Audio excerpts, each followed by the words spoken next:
Les voy a dar un repaso sobre el último tema que estuvieron viendo ustedes desde su casa, que es el tema de los filósofos del Renacimiento.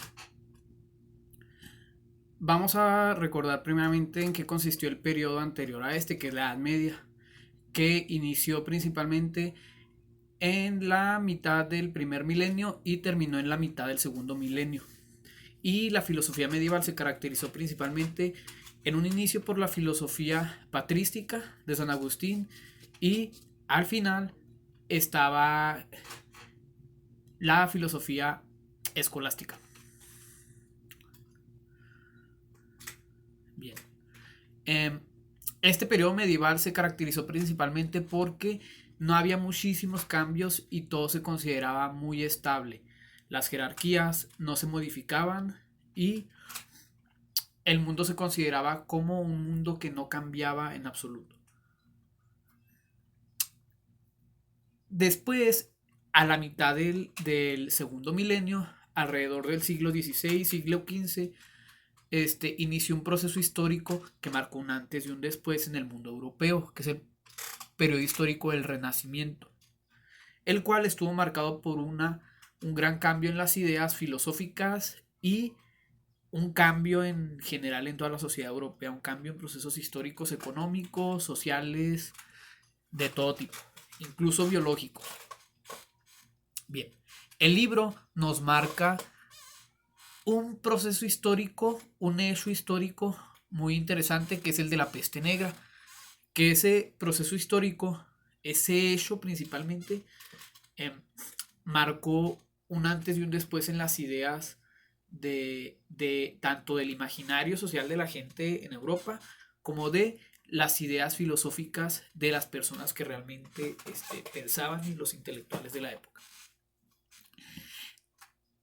No solo fue el hecho histórico de la peste negra lo que marcó el inicio y del Renacimiento, ¿verdad? Fueron muchísimos otros aspectos, muchísimos otros elementos fuera de Europa y dentro de la misma Europa que hicieron que todo este cambio renacentista ocurriera.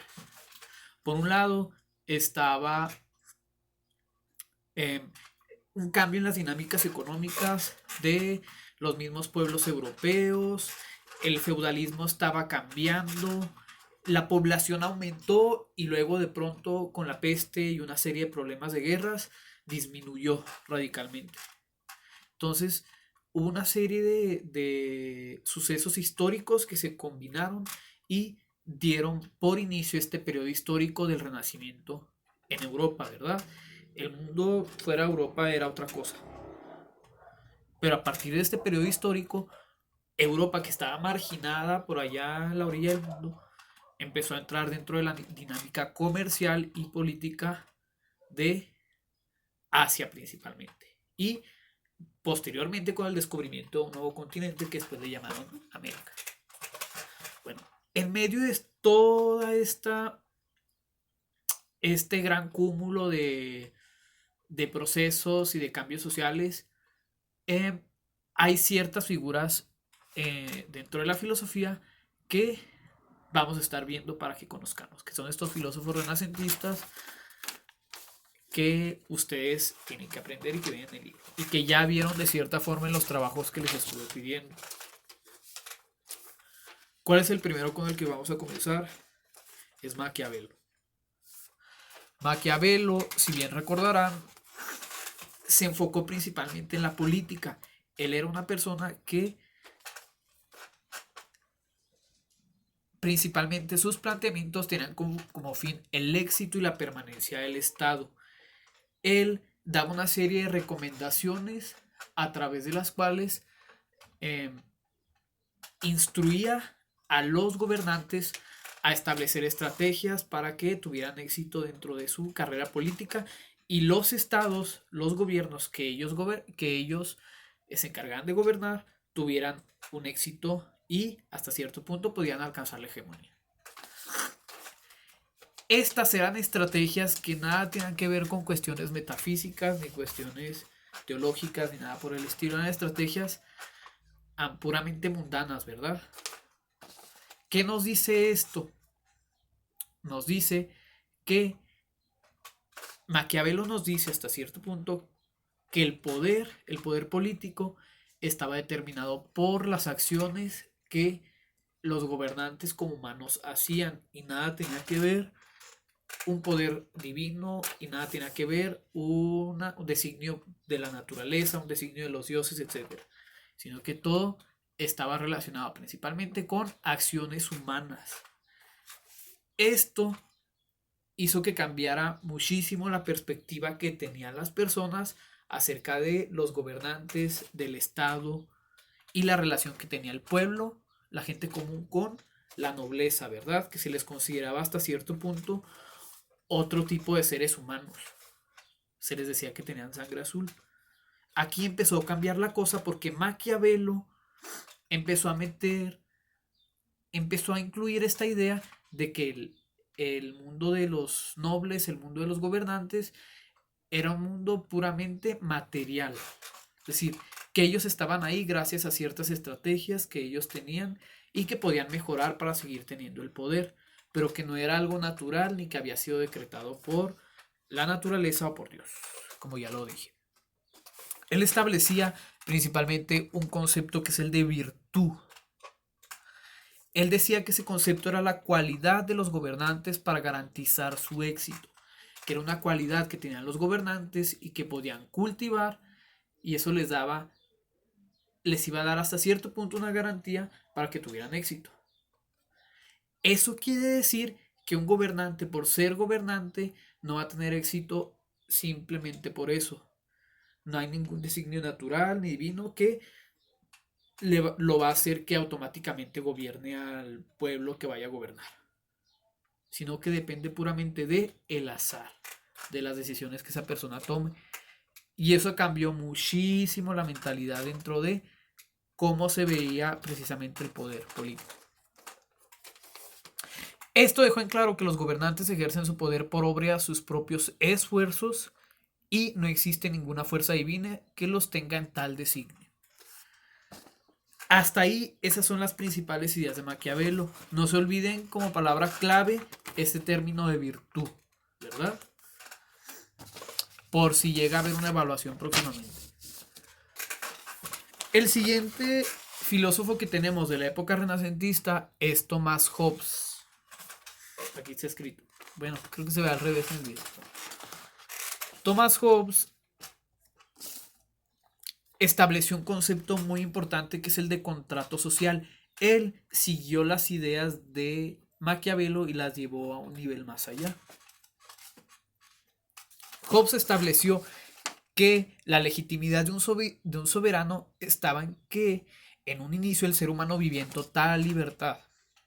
Y para organizarse justamente, para organizarse de modo que puedan vivir y que no haya choques entre unos y otros, esa libertad el ser humano se le entregaba a otro para que él tuviera el poder de organizarlos. Es decir, para que el ser humano que en un inicio vivía en una anarquía y que peleaban unos con otros, ese mismo ser humano que vivía en esa anarquía hacía lo posible por vivir en comunidad con los demás, entregándole el poder a otros para que creara leyes y ese que creara leyes se encargara de castigar a los que no hacían lo que deberían de hacer y así sucesivamente. En ese sentido, el pueblo era el que le daba al gobernante su puesto, es el que le daba la facultad al gobernante de estar en el poder.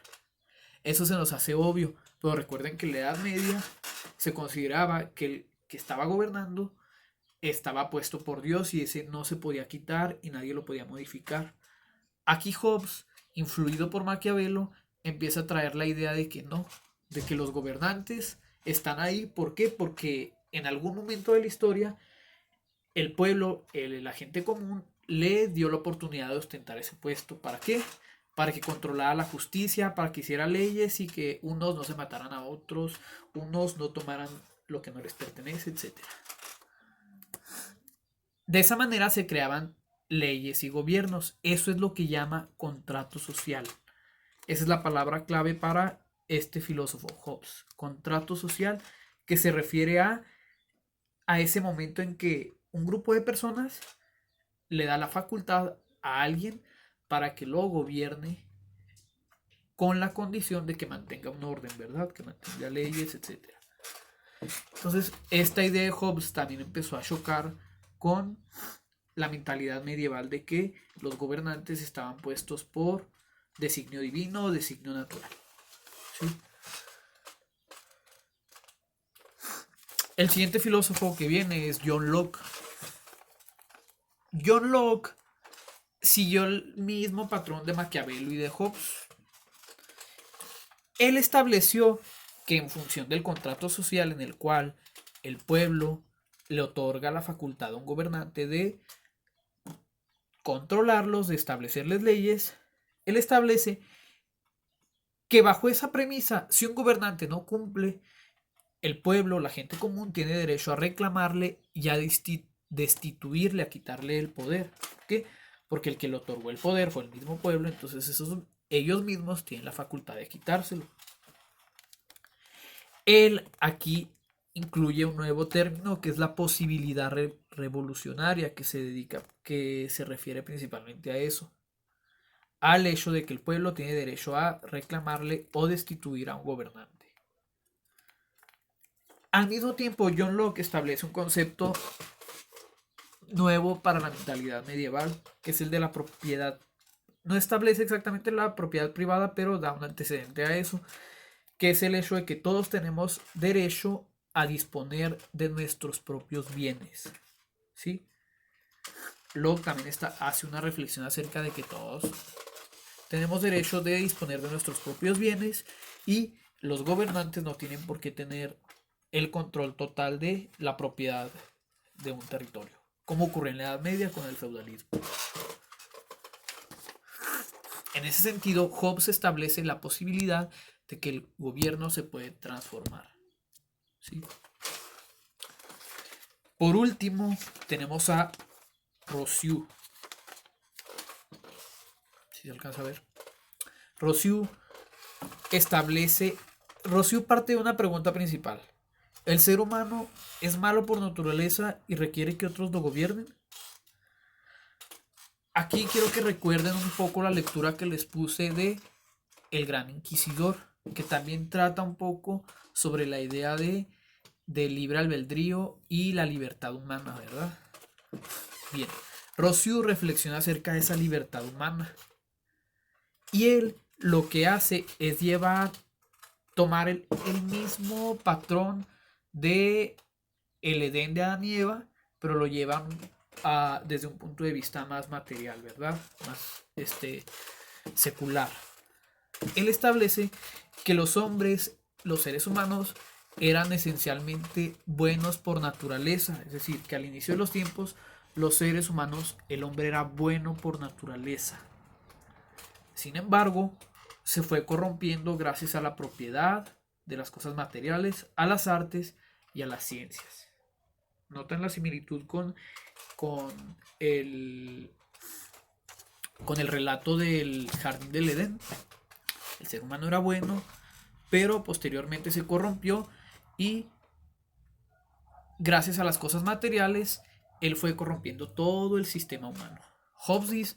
Rousseau dice que los que poseyeron las cosas materiales, los primeros seres humanos que tomaron posesión de las cosas, son los que establecieron las reglas.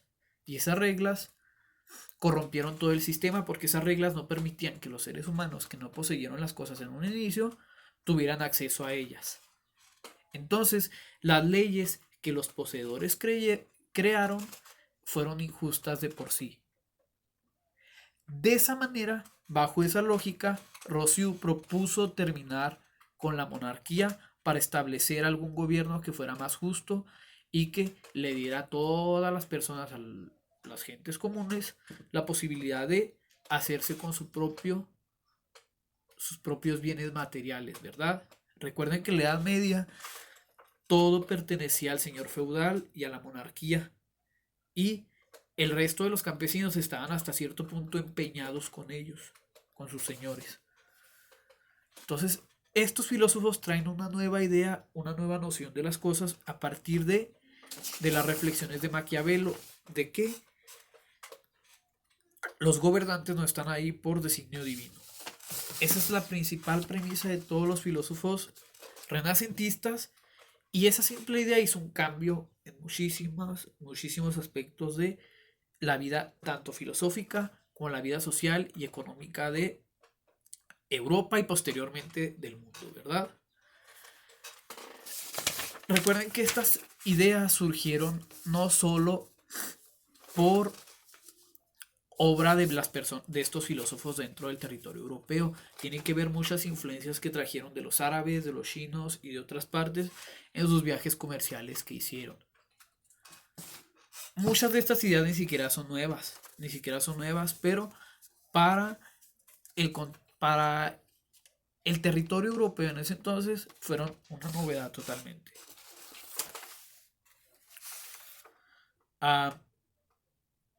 Para terminar, vamos a hablar un poco del poema del Gran Inquisidor del cual ustedes leyeron e hicieron una reseña.